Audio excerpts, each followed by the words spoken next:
കട്ടപ്പനയിൽ ആത്മഹത്യ ചെയ്ത നിക്ഷേപകൻ സാബു തോമസിന്റെ വീട് മുൻ പ്രതിപക്ഷ നേതാവ് രമേശ് ചെന്നിത്തല സന്ദർശിച്ചു. സാബുവിന്റേത് ആത്മഹത്യയല്ല, കൊലപാതകമാണെന്ന് അദ്ദേഹം പറഞ്ഞു. പ്രതികളെ രക്ഷിക്കാൻ CPM ശ്രമിക്കുകയാണ്. സംഭവത്തെ രാഷ്ട്രീയമായും നിയമപരമായും നേരിടുമെന്നും അദ്ദേഹം വ്യക്തമാക്കി. പോലീസ് ഈ കാര്യത്തിൽ ഒരു അന്വേഷണവും നടത്തുന്നില്ല എന്നാണ് മനസ്സിലാക്കുന്നത്.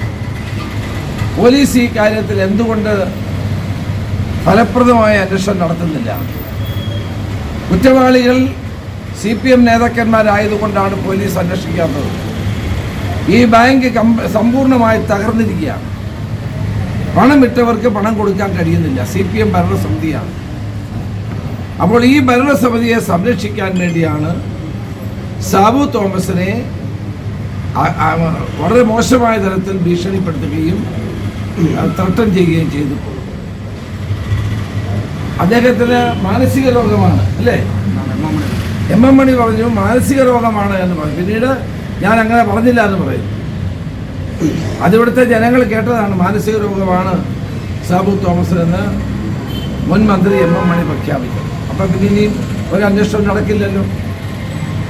അപ്പോൾ ഇതൊരു ആത്മഹത്യയല്ല, ഇതൊരു കൊലപാതകമാണ്. ഈ കൊലപാതകത്തിന് ഉത്തരവാദിത്വം CPM നേതാക്കന്മാർക്കാണ്. അതുകൊണ്ട് ഈ അന്വേഷണം ഫലപ്രദമായി മുന്നോട്ട് കൊണ്ടുപോകാനും കുറ്റവാളികളെ അറസ്റ്റ് ചെയ്യാനും തയ്യാറാകണം. ഇപ്പം കുറ്റവാളികൾ ഇവിടെ സ്വൈരവിഹാരം നടത്തുകയാണ്.